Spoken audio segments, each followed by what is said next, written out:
Hello guys, today I will show you how to add new group in Windows Server 2016.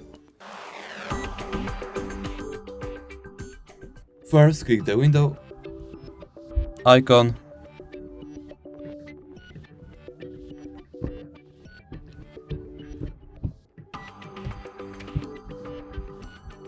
click settings, go to the accounts, click other people,